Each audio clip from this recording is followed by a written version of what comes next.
네, 안녕하세요. 청광호입니다. 네, 말씀드린 대로 이번 시간에는 저희가 소음성 난청을 수행하다 보면 어떠한 경우에 부지급이 많이 되는지, 그 다음에 또 하나 문제되는 게 소멸시효 관련된 좀 이슈들이 있습니다. 그래서 그거에 대해서 좀 말씀을 드리도록 하겠습니다. 우리 소멸시효 관련돼서 말씀을 드리기 전에 우리 소음성 난청은 제가 몇 번 영상에서 말씀을 드린 적이 있었고, 개인적으로 제가 운영하는 블로그 통해서도 말씀을 드렸었는데, 2014년에 대법원에서 뭐 아주 중요한 판결이 하나 나오죠. 내용만 말씀드리면, 판결 이전에는 소음 사업장, 즉 소음 사업장을 떠난 날 이꼴 퇴직일 이꼴 소음성 난청 진단일로 판단을 했습니다. 그 말은 내가 소음 사업장에서 일을 했는데 여기 소음 사업장에 퇴직을 하고 나서 3년이 도과된 4년 차, 5년 차 때 만약에 내가 소음성 난청이다라고 진단을 받게 되면, 이 시절은 사실 우리 장애급여 청구권이 개정되기 전이었죠. 2018년 이전이기 때문에 장애급여 청구권 소멸시효가 3년이었거든요. 내가 소음사업장을 떠난 날로부터, 즉 퇴직한 날로부터 3년이 도과되면은 소음성 난청 진단도 안 받았었는데 이거를 소멸시효 완성이 됐다 해서 부지급을 했었거든요. 이제는 소음사업장을 떠난 날로부터가 아니고 소음성 난청을 진단받은 날로부터 소멸시효가 기산된다라는 건데, 지금은 그렇게 하시면 되는데, 이게 이제 특정 연도가 있어요. 즉 2016년을 기준으로 이 이전에 소음성 난청 진단을 받았던 사람이 있을 수 있을 거고, 이 이후에 받은 사람도 있을 수 있겠죠. 그죠? 이것만 기억하시면 될 것 같아요. 2016년 3월 23일 이전에 소음성 난청 진단을 받았어요. 근데 공교롭게 이거는 산재보험, 즉 산재보험법상 직업병을 신청하기 위한 소음성 난청이 아니었고, 내 몸에 불편한 장애가 남았을 때는 이게 업무 관련성이 있으면은 산재법으로 가지만, 우리가 흔히 그 동사무소 장애라 하잖아요. 국가장애. 이제 이거의 경우에도 일정 부분 혜택들이 있거든요. 그래서 내가 산재인지는 전혀 모르고, 업무 때문에 그런지 모르고 그냥 난청이라는 결과, 장애가 남는 거 가지고만 청구를 했던 거죠. 뭘로요? 그냥 국가장애를 청구를 하신 거예요. 그러기 위해서 진단을 받으신 분들이 있을 수도 있지 않습니까? 근데 그게 시점이 예를 들면 2016년 3월 이전이다. 2023년 1월 23일이 소멸시효 완성이래요. 그거를 기억을 하셔야 돼요. 즉 내가 동사무소 장애를 받았다. 뭘로? 난청으로. 근데 그게 2016년 3월 이전이다 했을 때는 내년 1월이 지나버리면은 2월부터는 소음성 난청을 신청하실 수가 없으세요. 소멸시효가 완성됐기 때문에 장애급여 청구권 자체를 행사할 수가 없게 되는 거죠. 내가 아무리 난청이 심하다 할지라도, 그리고 내가 소음사업장에서 아무리 재직을 오래 했다 할지라도, 즉 업무 관련성이 있다 할지라도 시효가 완성되는 거니까 신청을 못 해버립니다. 예, 이거는 아주 중요한 거니까 꼭 기억을 해주셨으면 좋겠어요. 뭐 이제 우리가 이제 국가장애를 등록하기 위해서 난청을 진단을 받았다. 근데 물론 원인은 직업성이 아닐 수도 있어요. 그러면은 사실 이건 시효의 문제 이전에 업무 관련성이 없기 때문에 부지급이 될 것이지만, 오롯이 난청의 원인이 업무 관련성 때문인데 이 소멸시효가 지나서 신청을 못하고, 신청을 하더라도 부직을 받으면 조금 안타깝잖아요. 그래서 이 안타까운 마음을 없애기 위해서라도 그렇게 하시는 게 좋을 것 같습니다. 내가 이 이전에 이미 내가 동사무소 장애를 받았는데 하시는 분들이 있으면 산재 진행 여부를 고려를 하셔야 될 것 같다는 말씀을 드리고 싶고, 다음으로 소음성 난청을 산재보험의 직업병으로 저희가 진행을 하는 거잖아요. 근데 이거는 다시 얘기하면 난청이라는 결과는 있는 거예요. 즉, 내가 귀가 너무 안 들려. 양측 50데시벨. 아니, 어떤 분은 60, 90, 100, 이제 전농까지 갈 정도로 내가 귀가 안 들린다는 결과, 즉, 난청이라는 결과가 첫 번째 있어야 되는 거고, 그죠?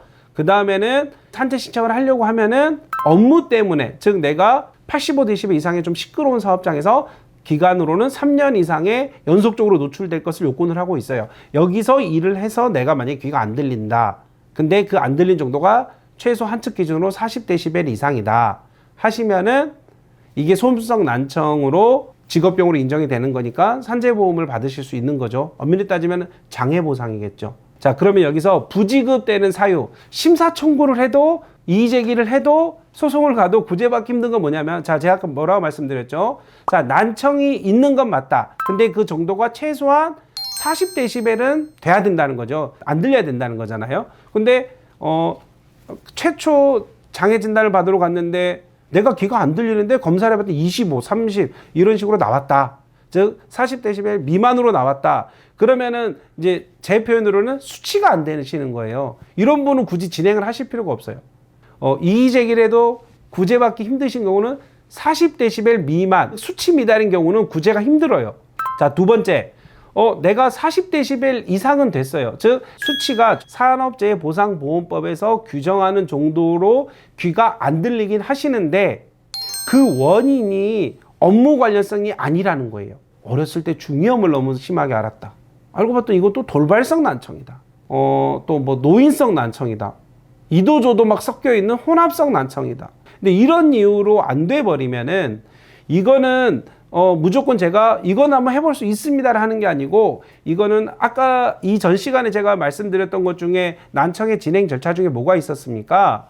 대학병원급 즉 특진 의료기관에서 3번의 수능 청력 검사를 한다고 했잖아요. 이제 이런 그 특진 결과, 의무 기록을 가지고 뭐 통화 심사를 갔는지, 그 다음에 전문조사 이런 자료들을 정보기총에서 받아서 이걸 가지고 이의 제기를 할 수 있는지 여부인지를 따지셔야 돼요.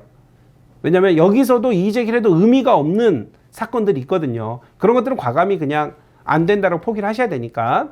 그래서 그런 경우는 저희들이 이제 이의 제기를 합니다. 그래서 여기서 이의 제기는 통상적으로 심사 청구가 있고, 이제 행정심판이죠. 심사 청구, 즉 근로복지공단 본부에서 하는 거죠. 그다음에 여기서 안 되면은 재심사 청구. 이거는 고용노동부에 있습니다. 재심사위원회가. 그래서 이도 안 되면은 이제 행정소송을 가는 거예요.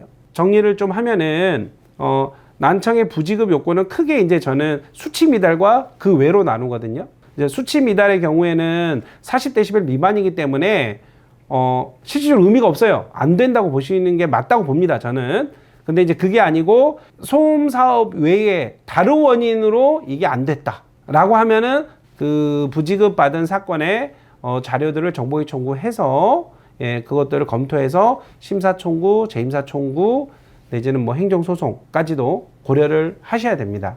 참고적으로 한 말씀만 더 드리면은 85데시벨에서 3년 이상 노출이냐를 따질 때 노출 수준이 85데시벨이 아니었다. 그게 뭐 83이었다, 82였다, 이제 이런 것들이 있는데, 이제 그런 경우도 사실은 이거를 뒤집기가 쉽지는 않아요. 예를 들어서 어떨 때는 100이었다가 80이었다가 왔다 갔다 하는 경우라면은 뭐 감사원에서도 일부 그 사례가 있고요. 이거 해볼 수는 있는데, 그게 아니고 사업장 자체가 소음 사업장이긴 하나 이 자체가 85데시벨이 안 됐다 하면은 그거는 뭐 제가 명백히 안 됩니다라고 말씀드리긴 어려워요. 왜냐하면 소송을 통해서 어떻게 이게 결과가 바뀔 수도 있는 경우도 있으니까요.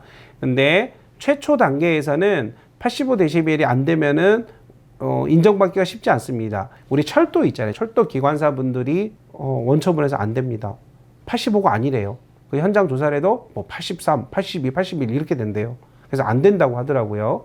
이제 그런 것처럼 작업장 자체가 85데시벨 미만의 소음이라고 하면 안 될 수도 있는 거예요.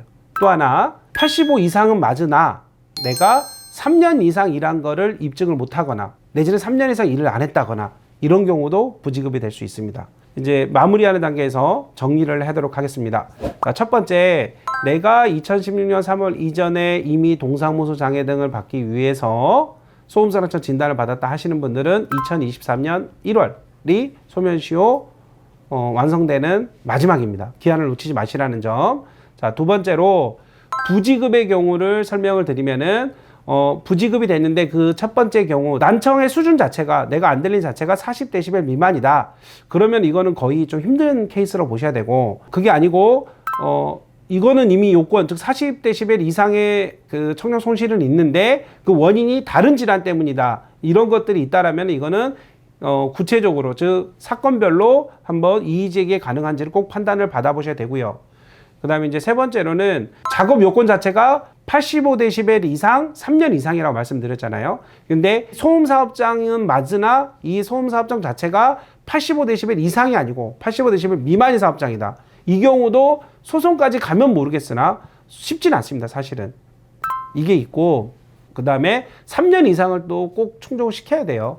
그래서 3년 이상의 경우에는 이제 문제되는 거는 일용 근로자인데, 이거는 제가 시간이 좀 오늘은 됐기 때문에 기회가 되면 다음에 일용 근로자의 3년 이상을 따지는 거, 그것과 뭐 근골격계라든가 여러 가지 질환, 직업성, 암, 즉 업무상 질병을 할 때 일용 근로자들은 조금 계산법이 특이한 게 있어서요. 그거를 좀 설명드려 할 거고요.